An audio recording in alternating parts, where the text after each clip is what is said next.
Hello viewers, welcome to our AN education unit.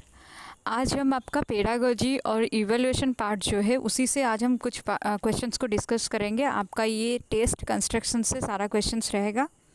Question number 1 देखिए, which test is appropriate for prediction of future success in specific subject. ठीक है, यहाँ पर question आपका दिया है which test is appropriate for prediction, मतलब कौन सा टेस्ट जो है वो सही होगा prediction of future success in specific subject. एक कोई स्पेसिफिक सब्जेक्ट का फ्यूचर सक्सेस को लेकर हम किस टेस्ट के थ्रू क्या कर सकते हैं, प्रेडिक्शन कर सकते हैं।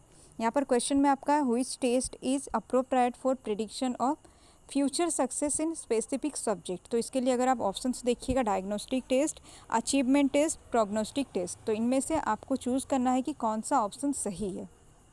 अगर आप क्वेश्चन नंबर 1 देखिएगा तो इसका जो सही ऑप्शन होगा वो सी होगा। प्रोग्नोस्टिक टेस्ट जो है इसी में प्रेडिक्शन किया जाता है कि कोई भी एक लर्नर जो है उसका फ्यूचर कैसा हो सकता है, या वो फ्यूचर में किस हद तक सक्सेस हो सकता है, क्या क्या को वो फ्यूचर में अचीव कर सकता है, या किस तरह से वो अचीव कर सकता है, उसका फ्यूचर को प्रेडिक्ट किया जाता है प्रोग्नोस्टिक टेस्ट के अकॉर्डिंग।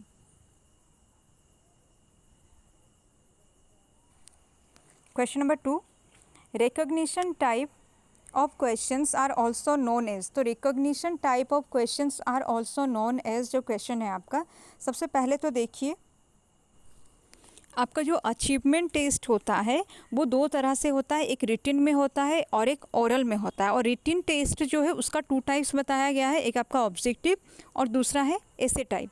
वो जो ऑब्जेक्टिव टाइप्स जो है उसमें आपका आता है सप्लाई टाइप टेस्ट और रिकॉग्निशन टाइप टेस्ट। और रिकॉग्निशन के अंदर अगर आप देखिएगा मल्टीपल चॉइस या मैचिंग आइटम्स जो होता है या फिर ट्रू फॉल्स टाइप जो क्वेश्चन होता है वो सारा इसमें आ जाएगा।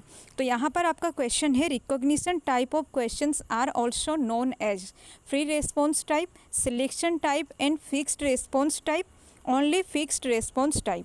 देखिए आप जब भी पेडागोजी पार्ट से अगर आप क्वेश्चंस को सॉल्व करते हैं तो वहाँ पर देखिएगा ज़्यादातर क्या होता है, ओनली जो है वो आंसर नहीं होता है, ये एक नेगेटिव माना जाता है उसमें। और उसी हिसाब से अगर यहाँ पर ऑप्शंस को देखिएगा, यहाँ पर रिकॉग्निशन टाइप के बारे में आपसे पूछा गया है तो आपका बी ऑप्शन जो है सही होगा, selection type and fixed response type.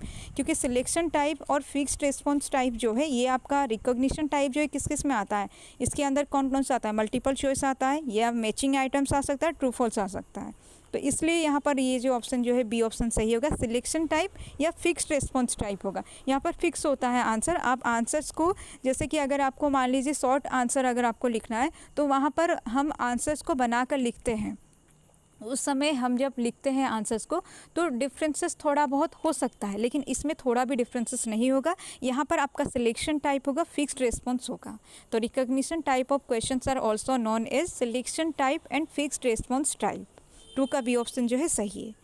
Question number 3, first and the most important step in the process of test construction is. आपको पूछा गया है यहाँ पर कि first and the most important step in the process of test construction is. Test construction में सबसे पहला और मोस्ट इम्पोर्टेंट स्टेप कौन सा होता है, preparing the test, planning the test, trying out the test. तो अगर आप देखिएगा ये आपका 4 स्टेप्स आपको मिलेगा। सबसे पहले आएगा planning the test, preparing the test, trying out the test, उसके बाद में आएगा आपका इवैल्यूएशन द टेस्ट। क्योंकि हमें पता है इसका सीक्वेंस याद रखना बहुत ज़रूरी है, सीक्वेंस से भी क्वेश्चन आता है, आप लोग याद रखिएगा। फर्स्ट आपका प्लानिंग होगा, उसके बाद प्रिपेयरिंग, ट्राइंग आउट, फिर उसके बाद इवैल्यूएशन होगा। तो यहाँ पर आपका पूछा है फर्स्ट स्टेप कौन सा है और उसी को बताया गया है यहाँ पर मोस्ट इम्पोर्टेंट स्टेप।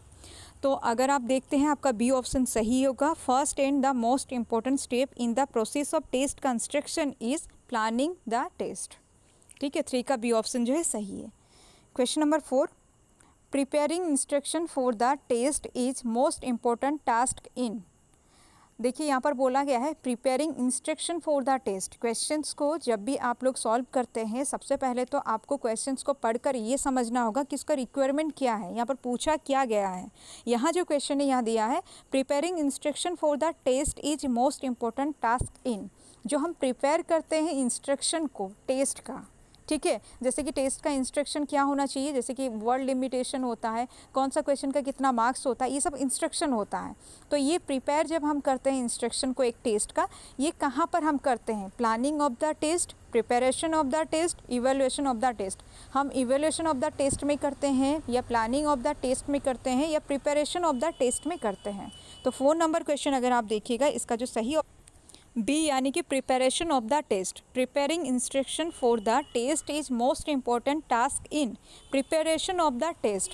जब हम टेस्ट का प्रिपरेशन करते हैं तो उस पार्ट में हमारा आता है इंस्ट्रक्शन को, टेस्ट के लिए जो इंस्ट्रक्शन है उसको भी हम उसी टाइम पर प्रिपेयर करते हैं। इसको याद रखिएगा, 4 का बी ऑप्शन जो है सही होगा। Question number 5, dash is the most neglected aspect of the test construction.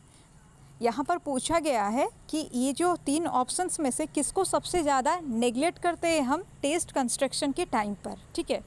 तो फर्स्ट ऑप्शन आपका है preparing instruction for the test, preparing the scoring की, एडमिनिस्ट्रेशन ऑफ द टेस्ट। तो किसको हम सबसे ज़्यादा इग्नोर करते हैं, आपका यहाँ पर पूछा गया है। तो अगर हम देखेंगे 5 नंबर क्वेश्चन अगर आप देखिएगा, इसका ए ऑप्शन जो है सही होगा।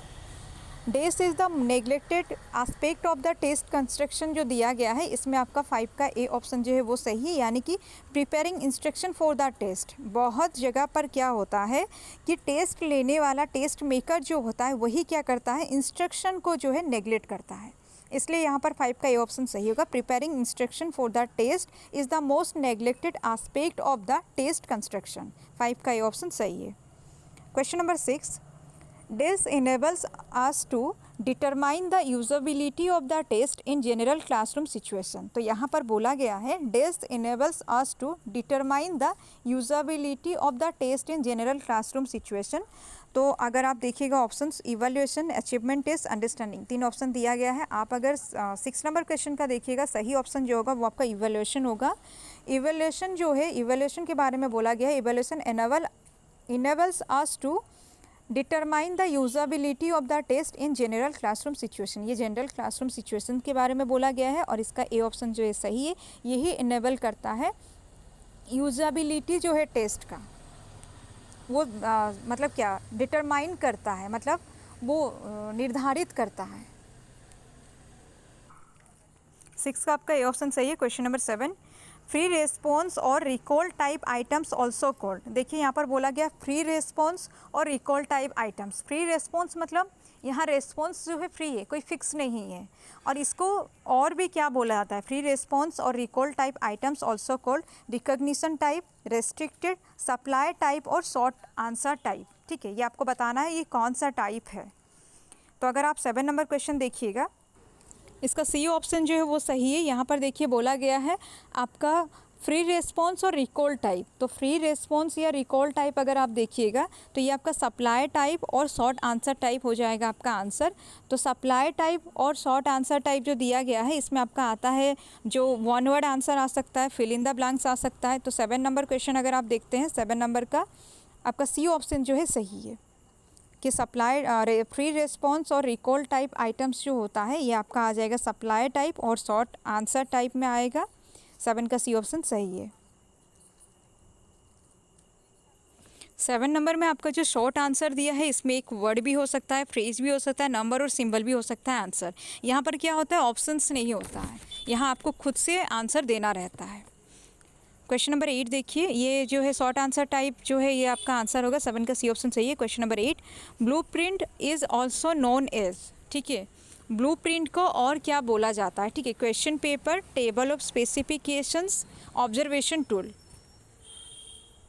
8 नंबर का सही आंसर जो आपका हो जाएगा वो आपका टेबल ऑफ स्पेसिफिकेशंस होगा। Blueprint is also known as table of specifications. इसके लिए याद रखिएगा ये जो आपका ब्लूप्रिंट होता है ये 3 डायमेंशनल चार्ट होता है, इसको भी याद रखिएगा। आपका 8 का सी ऑप्शन 8 का बी ऑप्शन जो है सही होगा। Blueprint is also table of specifications. Question number 9, a test which shows a consistent result in its frequent uses in different situations and places। मतलब आपका यहाँ पर दिया गया है कि एक टेस्ट ऐसा टेस्ट जो कंसिस्टेंट रिजल्ट आपको प्रोवाइड करेगा और फ्रीक्वेंट यूजेस में, मतलब आप अगर बार बार टेस्ट लेते हैं, फ्रीक्वेंट मीन्स बार बार जब आप टेस्ट लेते हैं तो आपका लेकिन रिजल्ट में कंसिस्टेंसी अगर रहा, और उसी के साथ साथ यहाँ बताया गया कि डिफरेंट सिचुएशन में या डिफरेंट प्लेस में भी अगर हम ये करते हैं तो आपका रिजल्ट में अगर कंसिस्टेंसी अगर नज़र आता है तो उसको क्या हम कह सकते हैं, वो क्या होता है, इक्विटेबिलिटी होता है या रिलायबिलिटी होता है या फिर मेजरेबिलिटी होता है। तो अगर आप देखिएगा आपका सही ऑप्शन जो है बी ऑप्शन आपका सही होगा, रिलायबिलिटी इसको हम कहेंगे। 9 का बी ऑप्शन सही है। Question number 10, the term diagnosis has been borrowed from the dash profession. ये जो टर्म जो है डायग्नोसिस, ये कौन से कहाँ से आया, किस प्रोफेशन से ये रिलेटेड है, ये एजुकेशनल प्रोफेशन से है या मेडिकल प्रोफेशन से। तो अगर आप देखिएगा 10 नंबर क्वेश्चन जो है 10 नंबर का आपका बी ऑप्शन सही होगा। The term diagnosis has been borrowed from the medical profession. ठीक है, ये मेडिकल प्रोफेशन से लिया गया है। डायग्नोस करना मतलब किसी चीज़ को आइडेंटिफाई करना, किसी चीज़ का पहचान करना। 10 का आपका बी ऑप्शन सही है। Question number 11, when the observer can see and record all the event is called. देखिए जहाँ पर ऑब्जर्वेशन होता है, ऑब्जर्वर क्या करता है, वो देखता है और रिकॉर्ड करता है। यहाँ देखिए दिया है when the observer can see and record all the event is called dash. Direct observation, control observation या स्ट्रक्चर्ड ऑब्जर्वेशन। तो अगर आप देखिएगा इसका जो सही ऑप्शन आपका होगा ए ऑप्शन सही होगा। When the observer can see and record all the event is called direct observation. 11 का ए ऑप्शन सही है। क्वेश्चन नंबर 12 देखिए, ये हमारा लास्ट क्वेश्चन है। This is a systematic and scientific inquiry, project, observation, assignment. तो अगर 12 नंबर क्वेश्चन आप देखिएगा, यहाँ बोला गया है कि this is a systematic and scientific inquiry, तो आपका सही ऑप्शन जो है बी होगा। Observation is a systematic and scientific inquiry. तो ये लगभग आपका 12 क्वेश्चन था। पेडागोजी का ये फर्स्ट क्लास है, इससे पहले मैं एक भी पेडागोजी एंड इवैल्यूएशन से क्वेश्चंस नहीं लाई थी, आज पहली बार मैं लाई हूँ। और आप लोग जैसे भी जो भी प्रिपरेशन कर रहे हैं, प्रिपरेशन को जारी रखिए क्योंकि एग्ज़ाम जो है बहुत करीब है। पढ़ते रहिए और चैनल को सब्सक्राइब कीजिए, शेयर कीजिए। और अगर आप में से कोई भी हिंदी वाले हैं तो आप लोग हिंदी का हमारा कोर्स चल रहा है, हिंदी का कोर्स भी आप लोग ज्वाइन कर सकते हैं। आपको इसका डिटेल्स जो है कमेंट में मिल जाएगा।